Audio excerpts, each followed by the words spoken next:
नमस्कार। बाखबर में आपका बहुत बहुत स्वागत है। और ख़बर ये है कि प्रदेश को 18 नए आयुर्वेदिक कॉलेज मिलेंगे। तो ये तो एक प्रशासन का एक अंग है और इस तरह के संस्थान कॉलेज खुलते रहते हैं। लेकिन इस बहाने इस संदर्भ में एक ऐसे विषय पर आज चर्चा करेंगे कि आयुर्वेद को लेकर जो पूरा जमाना आयुर्वेद पर लौट रहा है, आयुर्वेद चिकित्सा पद्धति पर लोग जो ज़्यादा भरोसा कर रहे हैं, उन सब को लेकर आज हम चर्चा करेंगे। निश्चित तौर पर लोगों का भरोसा अब आयुर्वेद पर और ज़्यादा हो गया हो और ये वो पद्धति है जो 5000 वर्ष प्राचीन हमारी चिकित्सा पद्धति रही है और लोग आज उस पर उतना ही भरोसा कर रहे हैं जितना पहले करते थे, क्योंकि हमने देखा इस बीच कई सारी चिकित्सा पद्धतियां हमारे देश में आई और लोगों ने उस पर विश्वास किया। लेकिन अब धीरे धीरे लोग वापस उसी चिकित्सा पद्धति की तरफ लौट रहे हैं जो हमारे ऋषि मुनियों ने कभी बताई थी, और वो ऐसी चिकित्सा पद्धति जो प्राकृतिक रूप से इलाज कराती थी। और आप ये देखिए कि एलोपैथ को लेकर हम यहाँ कोई नेगेटिव बात करने नहीं जा रहे, लेकिन आयुर्वेद को लेकर जो एक भरोसा आज से 5000 10,000 साल पहले हुआ था, वो आज भी कायम है। और निश्चित तौर पर जब प्रदेश में कॉलेजों की संख्या बढ़ रही है, आयुर्वेदिक कॉलेजों की, तो इसका लाभ प्रदेश वासियों को मिलेगा। नए डॉक्टर्स प्रदेश को मिलेंगे और वो जो चिकित्सा पद्धति जो वर्षों पुरानी, सैकड़ों वर्ष पुरानी, हज़ारों वर्ष पुरानी चिकित्सा पद्धति थी, उसके बारे में लोगों को और सहजता से, सुगमता से, सरलता से इलाज मिल सकेगा। तो चर्चा आज इसी बात पर होगी और हमारे साथ दो गेस्ट हमारे साथ जुड़ रहे हैं। अभी राहुल रंजन जी वरिष्ठ पत्रकार हमारे साथ जुड़े हैं, हम उनसे चर्चा करेंगे। और थोड़ी देर में वरिष्ठ पत्रकार देवदत्त दुबे जी भी हमारे साथ जुड़ेंगे। तो राहुल रंजन जी, आप हमारे साथ, मेरी आवाज़ आपको मिल रही है? राहुल जी, मेरी आवाज़ आपको मिल रही है? जी बिल्कुल मिल रही है आपकी। जी राहुल जी, प्रोग्राम में आपका स्वागत है। और खबर ये है कि प्रदेश को 18 नए आयुर्वेदिक कॉलेज मिलने जा रहे हैं। तो निश्चित तौर पर कॉलेज मिल रहे हैं तो इसका लाभ लोगों को मिलेगा ही, और बहुत मेडिकल आयुर्वेदिक डॉक्टरों की सीटें भी बढ़ेंगी और नीट के माध्यम से इनमें दाखिला होगा। तो एक तो मैं आपसे ये जानना चाह रहा हूँ कि जो हमारी प्राचीन चिकित्सा पद्धति रही है आयुर्वेद, उसको लेकर लोगों का भरोसा लगातार बढ़ता जा रहा है। तो आप इस चिकित्सा पद्धति के बारे में और ये जो फैसला सरकार ने लिया है, जो नए मेडिकल कॉलेज मिलने वाले हैं आयुर्वेद के, उसको लेकर आपका ओपनिंग कमेंट्स।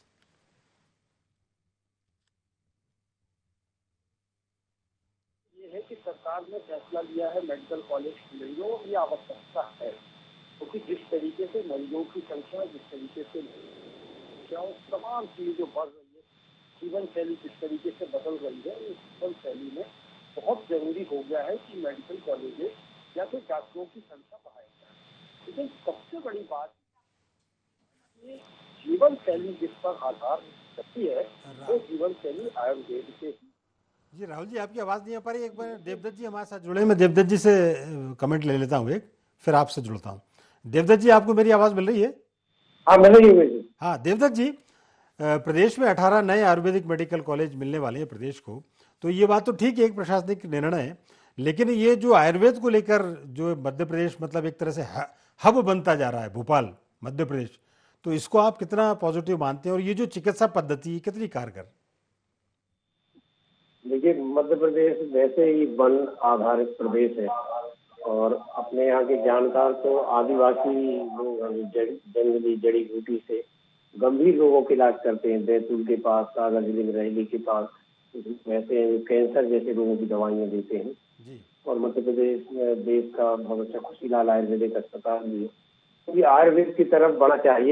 एलोपैथिक तो केवल एक तरह से रोग कुरवाता है, स्थायी हल तो आयुर्वेद में ही है। और हम सब ने देखा कि कोरोना काल में हमारा जो काढ़ा था वो विदेशों तक भेजा गया और सबने उस समय काढ़ा पिया। तो आयुर्वेद हमारी प्राचीन पद्धति है चिकित्सा की। पहले हमारे पास ना हॉस्पिटल थे, ना इतनी दवाइयाँ थी। वैद नाड़ी देखकर पहले जांचने की थी, ब्लड टेस्ट, ईसीजी, क्या क्या थोड़े थोड़े में एमआरआई और क्या क्या जांच करा लेते। पहले वो नाड़ी देखकर बता देते थे कि आपको कहाँ दिक्कत है, और उस आधार पर इलाज होता था। जड़ी बूटियों का विपुल भंडार है मध्य प्रदेश के जंगलों में। उनको संरक्षित करने की और उनको समझने की तरफ में सरकार को बढ़ाना चाहिए। यदि ये 18 नए आयुर्वेदिक मेडिकल कॉलेज खुलेंगे तो मुझे लगता है इस दिशा में महत्वपूर्ण कदम होगा कि आयुर्वेद की जो हमारी पुरानी पद्धति है उसको एक तरह से आयाम मिलेगा और स्थायी निदान है। और कई बार ये बात रिसर्च में आ चुकी कि एलोपैथिक की बजाय बेहतर है। होम्योपैथी भी है लेकिन उसका बहुत धीमा इलाज है। लेकिन आयुर्वेद तो अपनी भारतीय परंपरा जो सनातन है सब में पूरे से अपने जो है योग अपने यहाँ था और आयुर्वेद था। जी बिल्कुल ठीक बात कह रहे हैं आप देवदत्त दुबे जी। हमारी एक प्राचीन भारतीय पद्धति रही है इलाज की, और ये आज भी उतनी ही कारगर है। और बिल्कुल आपने ठीक उदाहरण दिया कि कोरोना में तो आयुर्वेद ने ही लोगों की जान बचाई। राहुल रंजन जी, ये उसको लेके कहा जाता है आयुर्वेद के लेके कि साहब इसका इलाज थोड़ा स्लो होता है, देर से काम करता है, लेकिन ये मिथक भी अब टूटते जा रहे हैं। अब तो आयुर्वेद में भी ऐसी रिसर्च हुई है कि इसका तात्कालिक निदान तुरंत होता है आपके इलाज का। तो एक तो मैं ये जानना चाह रहा हूँ कि मध्य प्रदेश में जो एक तरीके का माहौल बन रहा है आयुर्वेद को लेकर, सरकारी स्तर पर जो प्रयास किए जा रहे हैं, कॉलेजों की संख्या बढ़ रही है, निश्चित तौर पर डॉक्टर्स भी नए आएंगे, इसको कितना आप पॉजिटिव उसमें लेते हैं? और ये जो प्राचीन जो चिकित्सा पद्धति है जिसमें जड़ी बूटी का तो इलाज है ही, लेकिन एक नियमित जीवन शैली, आहार विचार, इन सब के बारे में बात की जाती है आयुर्वेद को, इसको आप कितना प्रासंगिक मानते हैं, कितना महत्वपूर्ण मानते हैं? योगी राज जी, जिस तरीके से जीवन शैली लोगों की बदली है ना, उसमें आप ये समझिए कि अंग्रेजी चिकित्सा पद्धति जिसको कहते हैं उससे धीरे धीरे भरोसा टूटने लगा है। ये बात अलग है कि वहाँ इलाज होता है और तत्काल उसको लाभ मिल जाता है, लेकिन तत्काल लाभ के बावजूद भी एक बहुत दूरगामी परिणाम होते हैं जो स्वास्थ्य को हानिकारक होते हैं। तो यहाँ सबसे बड़ी दिक्कत यह है कि आप तत्काल हो और तत्काल के बाद में एक भविष्य में जाकर के आपको नुकसान हो। इससे लेकर के लोगों का मन थोड़ा सा खट्टा हुआ और वो आयुर्वेद की ओर चले गए, क्योंकि ये पुरानी परंपरा है और पुराना हमारे यहाँ का चिकित्सा पद्धति है। इस पद्धति को किसी भी सरकार ने बहुत अच्छे से ध्यान नहीं दिया, क्योंकि क्या होता है कि जो मेडिकल एमबीबीएस वगैरह जो करके जाते हैं बच्चे, उनकी थोड़ी सी प्रतिष्ठा को लेकर के ही मेडिकल कॉलेजों में एडमिशन होते थे और लोग एमबीबीएस करने के लिए जाते थे। आयुर्वेद के डॉक्टर को आज भी हम झोला छाप समझते हैं, लेकिन ये बहुत बड़ा धन्यवाद सरकार का कि इसको आयुष मंत्रालय ने या सरकार ने इसको सोचा कि इसको आयुर्वेद को बढ़ावा देना शुरू कर दिया। तो अब लोगों को कम से कम दूसरी जड़ी बूटियों की ओर जाने का मौका मिल गया। सबसे बड़ी चीज क्या है कि भारत की जो जीवन शैली है वो जीवन इतना, मतलब आप ये कहें कि पाश्चात्य संस्कृति वाला नहीं है। ये खान पान तमाम चीजों को लेकर के हमारे यहाँ सब चीज के नीति नियम बने हुए हैं, कब क्या खाना है, कब कैसे खाना है, कब मौसम होगा। क्योंकि बाकी के देशों में ऐसा नहीं है कि सब जगह ऋतुएं बदल रही हो। हमारे यहाँ ऋतुएं बदलती हैं, उसके साथ में बीमारियां बदलती हैं, उसके साथ में खान पान बदलता है, जीवन शैली बदलती है, तमाम चीजें बदलती हैं। और उसी हिसाब से आयुर्वेद को यहाँ गठित किया गया, या कहें कि आयुर्वेद उन्हीं सिद्धांतों में काम करता है जो प्रकृति उसको सर्वसुलभ कराती है। जो नेचुरली चीजें उपलब्ध होती हैं, जंगलों में हो या खेतों में हो या कहीं भी हो, वो आयुर्वेद मतलब प्रकृति ने उसको उपलब्ध कराया है एक अच्छे जीवन के लिए। लेकिन सबसे बड़ी दिक्कत मालूम क्या है योगी राज जी की इस पद्धति को, देखिए एमबीबीएस के आपको डॉक्टर मिल जाते हैं, पुराने अनुभवी होते हैं, वो मेडिकल के छात्रों को पढ़ा देते हैं, वो हो जाता है काम, चलिए वहाँ ऑपरेशन है, तमाम चीजें हो जाती है। लेकिन आयुर्वेद के साथ में सबसे बड़ी दिक्कत है कि यहाँ पढ़ना नहीं, यहाँ अनुभव की आवश्यकता पड़ती है। और हिंदुस्तान में या मध्य प्रदेश में हर जगह वेदाचार्य जो कहे, मतलब आयुर्वेद के जानकार या नाड़ी विशेषज्ञ या जड़ी बूटियों को पहचानने वाले ये वैद्य हैं, जानकार हैं, लेकिन इनके पास लोगों की पहुंच बहुत कम होती है या लोग भरोसा नहीं करते।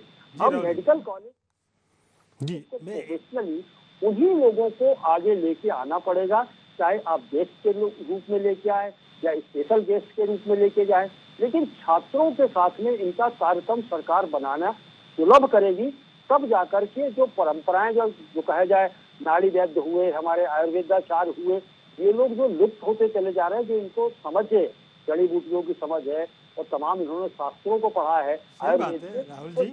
मुझे ऐसा लगता है कि चूंकि इस बारे में अब चूंकि नए कॉलेजेस खुल रहे हैं तो सरकार के ध्यान में ये बात भी होगी कि जो अपने वरिष्ठ जो आयुर्वेदाचार्य हैं उनकी सेवा निश्चित तौर पर ली ही जाएंगी और ली ही जानी चाहिए।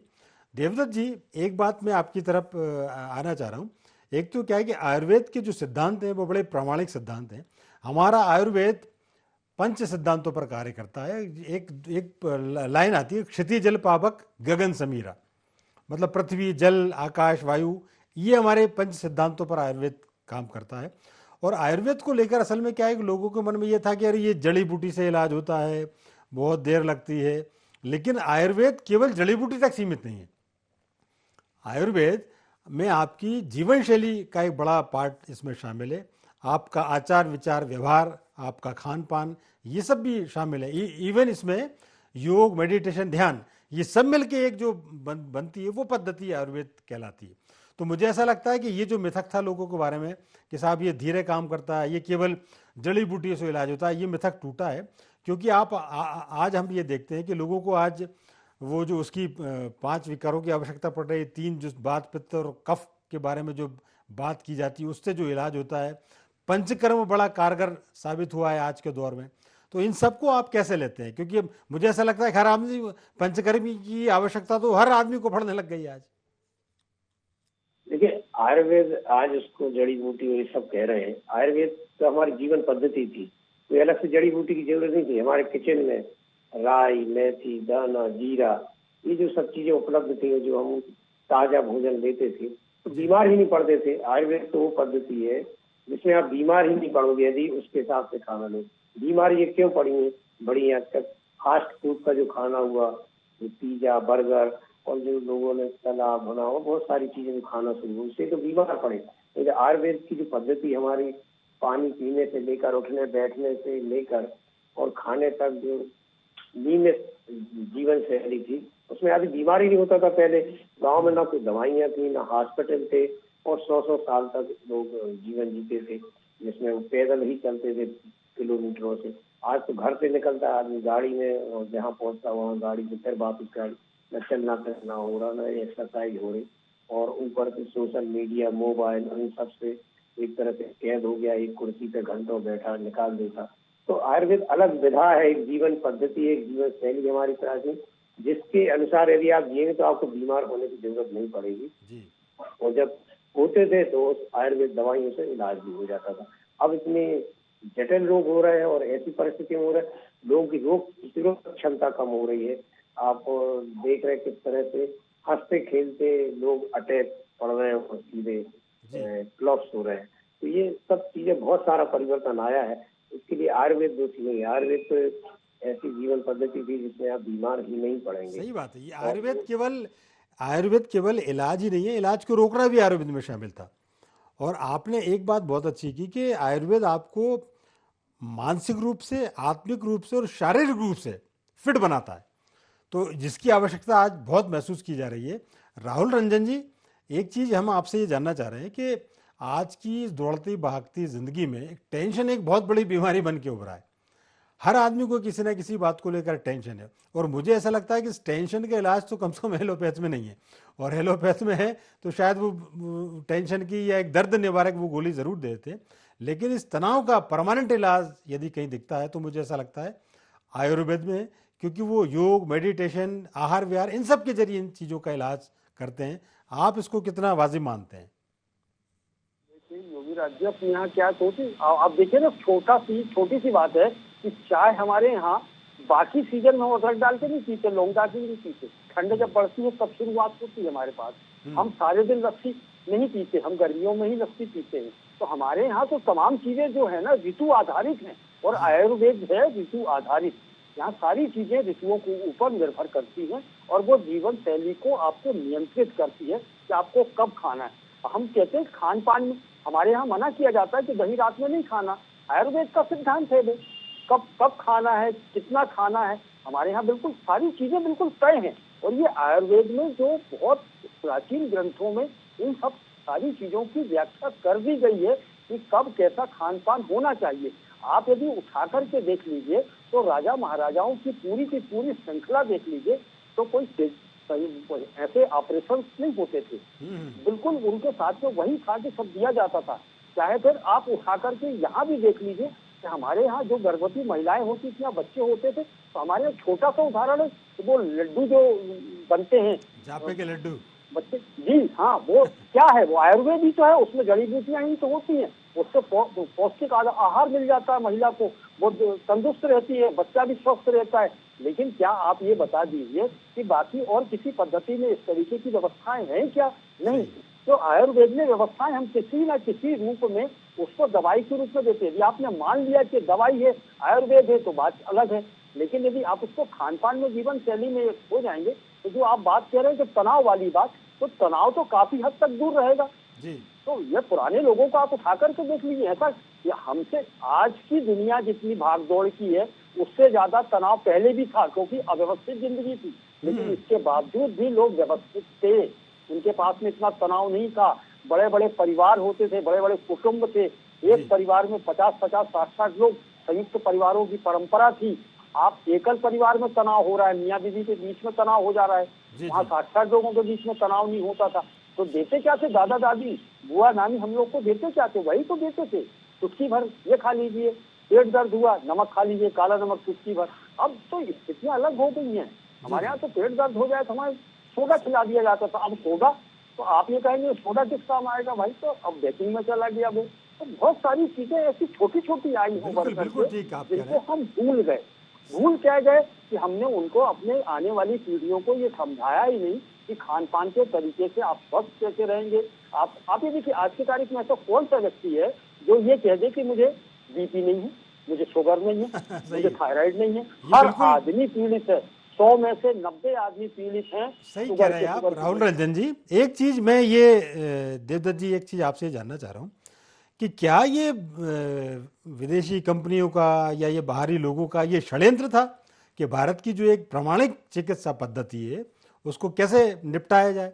और आप ये देखिए, हम यहाँ बैठ के खान पान की इतनी बात कर रहे हैं, ये कैसे और कितनी जल्दी हो गया कि लोग आयुर्वेद की जो पौष्टिक तत्वों की वाली जो भोजन सामग्री है उसको छोड़कर पिज्जा और बर्गर की तरफ आकर्षित हो गए। ये पूरा बाजार हावी होता है योगेश जी, और बाजार दिशा तय करने लगा। आजकल समाज की यही सबसे बड़ी दिक्कत हो गई। पहले हम अपनी जीवन पद्धति जो बुजुर्गों से आती थी उस पर चलते थे, लेकिन आज हम बाजार से प्रभावित ज्यादा हो गए। विदेशी कंपनियों ने ये सब किया, उसमें ऐसी चीजें डालते हैं जिससे बच्चे तो खासकर एडिक्ट टाइप के हो जाते हैं। उनको तो पिज्जा बर्गर मैगी ये सब चाहिए, और ये सब आप जानते हैं कि उनको सबको प्रिजर्व करने के लिए जो केमिकल डाले जाते हैं उसी के तो सब नुकसान है। हमारी तो बहुत सारी नुकसान हुआ, अंग्रेजों ने, विदेशियों ने जो हमारी बहुत सारी चीजें तो नष्ट कर दी। आयुर्वेद की जो बहुत सारी पद्धति थी, बहुत सारा हमारा साहित्य था, वो ले गए। लेकिन आज भी भारत में बहुत जानकार लोग हैं, आज भी बहुत जड़ी बूटियां हैं, और हम केवल अपनी जो जीवन शैली थी हमारी बुजुर्गों से कि सूर्योदय के पहले उठ जाना और सूर्य अस्त के पहले भोजन कर लेना, इसी पे यदि थोड़ा सा अमल करें तो मुझे लगता है आधी तो बीमारियां वैसे ही ठीक हो जाएं। अब वो जो हम पश्चिमी सभ्यता के शिकार हुए तो उसमें अब लेट नाइट जगना, पार्टी करना, 12-1-2 बजे पीना खाना और बहुत समय लेट होना, तो इसी से कारण बहुत सारी बीमारियां बढ़ी हैं। और इसके लिए तो निश्चित रूप से दवा कंपनी है और बाजार है, वो कभी नहीं चाहेगा कि आप स्वस्थ रहें। आजकल आप देख रहे हैं कि हॉस्पिटल ऐसे 5 स्टार होटल जैसे खुल गए हैं, तो बहुत सारी योजनाएं ऐसी आ गई हैं जिसमें भारी पैसा भी रहता है, तो उनको कोई वो नहीं रहा कि क्या होता है। लेकिन जितनी समय बर्बाद होता, पैसा बर्बाद होता है, उसकी अपेक्षा यदि आदमी अपनी भारतीय जीवन शैली को अपना ले तो बीमार ही ना पड़े। आज आप जहाँ चले जाएं, छोटे अस्पताल बड़े से, भारी भीड़, लाइन लगी है, क्यू लगी है। क्यों? क्योंकि हम खुद ही बीमार पड़ रहे हैं, ना हम अपनी हर देश की परिस्थिति के अनुसार, वायु मौसम के अनुसार खाना पीना तय किया। जी देवदत्त जी बिल्कुल आप ठीक कह रहे हैं कि आजकल के जो हमारे जो अस्पताल भी हैं वो भी 5 स्टार हॉस्पिटल होते चले जा रहे हैं। मतलब जिस जगह हम इलाज कराने जा रहे हैं बीमारी का घर तो सबसे बड़ा वही है। वहाँ एयर कंडीशन लगे हुए हैं, एसी में आप रह रहे हैं, वहाँ ताज़ा हवा मिलने पा रही है आपको। और राहुल रंजन जी, जैसे हमने अभी देखा कि इतनी बड़ी बीमारी आई जिसने पूरी दुनिया को प्रभावित किया, कोरोना, और पूरी दुनिया उसका इलाज एलोपैथ में खोजती रही, लेकिन उसका समाधान मिला आयुर्वेद में। और उसका इलाज क्या मिला? काढ़ा, धूप में बैठना, खुले में बैठना, शुद्ध ताज़ी हवा लेना। तो यही तो बात भारत सदियों से कहता चला आ रहा है। पावर बढ़ाने के लिए क्या क्या संसाधन और क्या क्या उपाय किए गए, बिल्कुल सच है योगीराज जी कि हिंदुस्तान में कोरोना के समय ये दिखा दिया कि हमारे घरेलू जो नुस्खे हैं ना बहुत कारगर हैं। तो ये काम आया है, ये पूरे विश्व को जता दिया गया है कि बड़ी बड़ी महंगी महंगी दवाइयाँ और मेडिकल रिसर्च ये सब तमाम चीजें फेल हो गई थी उस समय। तो ये चीजें तो हैं। देखिए, आप ये देखिए, आप कुछ वर्षों पीछे चले जाइए तो आपको डेंटिस्ट नहीं मिलते थे हिंदुस्तान में, डेंटिस्ट नहीं मिलते थे आपको। मतलब यदि आप ये कहें कि दांतों का कोई डॉक्टर बनना चाहे तो वो डिग्री ही ये तो छोड़ देता था, किसी और फील्ड में चला जाता था। दांतों की डॉक्टरी करने के लिए, पढ़ाई करने के लिए कोई नहीं जाता था। आंखों की पढ़ाई करने के लिए कोई नहीं जाता था। सर्जन बनने के लिए लोग जाते थे, हार्ट स्पेशलिस्ट होने के लिए जाते थे। लेकिन पिछले कई सालों में आप देखिए कि डेंटिस्टों की बाढ़ आ गई, नेत्र चिकित्सकों की बाढ़ आ गई। क्यों आ गई? तो उसकी वजह ये हुई कि हमारे यहाँ जो था कि अब हमें ब्रश करने की आदत पड़ गई। और हमारी परंपराओं में, आयुर्वेद में बताया गया था कि आप बबूल की लकड़ी, बबूल की दातुन कीजिए या नीम की दातुन करिए पूरी जिंदगी। तो मुझे अभी तक याद है बहुत अच्छी तरीके से कि मेरी नानी की है जो स्वर सुधारी, तो उनकी 96 थी उनकी एज, और वो उनके 32 में 32 दांत थे और बुढ़ापे तक वो दातुन करती रही। तो ये हमारे यहाँ वो अभी गाँव में आप चले जाएं, डेंटिस्ट जो है दांतों का इलाज के साथ साथ बालों का इलाज भी करने लग गए, डर्मेटोलॉजिस्ट बन गए वो। ये जो मल्टीनेशनल कंपनियों की जो आप बात कर रहे थे, अब ये देखिए खेल यहाँ कहाँ बिगड़ा, आयुर्वेद का खेल क्या बिगाड़ा। अब नीम युक्त आने लगा, नमक युक्त आने लगा, बबूल युक्त आने लगा। ये तमाम चीजें जो आ रही हैं ये आयुर्वेद से गई है वहाँ, तो मल्टीनेशनल कंपनियों ने इसको आय का जरिया बना दिया। ये आया कि आपको यहाँ जाकर के राहुल जी, एक मिनट बस, लास्ट मिनट है, लेकिन मैं एक सवाल दोनों से ले लेता हूँ। राहुल जी, एक सवाल मैं दोनों से ले लेता हूँ, संक्षिप्त में आप जवाब दे देना। और वो सवाल है कि आयुर्वेद को लेकर एक ये जो कहा जाता है कि इसमें जैसे किसी की हड्डी टूट गई, ये सर्जरी है, उसका इलाज इसमें नहीं है। तो एक एक लाइन का आप जरा इसका विकल्प भी बताएं, जवाब भी दे दें दोनों। पहले देवदत्त जी। जी, तो मैं कहता हूँ कि बहुत सारी चीजें हैं कि संपूर्णता कहीं नहीं है। एलोपैथिक मैंने आयुर्वेद में, होम्योपैथिक में, लेकिन मैं जो बात कह रहा हूँ कि आयुर्वेद तो बीमार ही नहीं पड़ने देगा। लेकिन जब हड्डी आपकी टूटेगी, आपने देखा होगा कि रामदेव के साथ जो रामकृष्ण रहते हैं, उनको जब बीमार हुए तो एम्स दिल्ली गए थे, वो हरिद्वार से। तो वो चीजें ऐसी है कि एलोपैथिक ठीक होंगी, कि हड्डी उसका प्लास्टर बनेगा, ये सब चीजें। पहले बहुत सारी पद्धति थी, लेकिन अब वो 3 महीने रेस्ट करो तो कौन को इतना समय है कितना रेस्ट करे, हड्डी अपने आप जुड़ जाती है। सही सही कह रहे हैं। सर्जरी को लेकर आपके क्या कहना है राहुल रंजन जी? देखिए, हर चीज, हर मेडिकल साइंस में हर चीज, या आयुर्वेद हो, होम्योपैथी हो, चाहे आप इलेक्ट्रोपैथी हो, इन सब चीजों की विधाएं सब अलग अलग है, सबकी परंपराएं अलग अलग हैं। आयुर्वेद आपकी हड्डी नहीं जोड़ सकता, लेकिन उसके पास में ऐसी जड़ी बूटियां हैं जो हड्डियों को, जैसे पहले ऑपरेशन नहीं होते थे, सर्जन नहीं थे, लेकिन ये बिल्कुल ठीक बात है, बिल्कुल ठीक कह रहे हैं आप दोनों लोग। और चूंकि समय इतना ही था और आपने इस चर्चा में भाग लिया, आपके लिए आप दोनों का बहुत बहुत शुक्रिया, धन्यवाद। और ये बात सही कि आज का दौर फिर लोग आयुर्वेद की तरफ लौट रहे हैं, और हमने देखा कि किसी पद्धति के ड्रॉबैक रह सकते हैं, लेकिन आयुर्वेद इलाज करने के अलावा बीमारी रोकने का मादा रखता है। तो वो चीज़ें, वो समस्या ही पैदा नहीं होने देगा। यदि आप पूरी रूप से आयुर्वेद को अपनाते हैं तो वो जो समस्या जो आती है, जो बीमारी आती है, उसको पहले ही खत्म कर देगा और जड़ से खत्म कर देगा। तो आज प्रदेश में medical college, Ayurveda medical college, 18 नए मेडिकल कॉलेज मिलने के बहाने हमने आयुर्वेद पर एक सार्थक चर्चा की। हमारे दोनों मेहमान हमसे जुड़े थे, मैं दोबारा से उनका धन्यवाद अदा कर देता हूँ। तो अभी बाखबर में फ़िलहाल इतना ही। आप हमारे साथ बने रहिए और देखते रहिए IND 24। नमस्कार।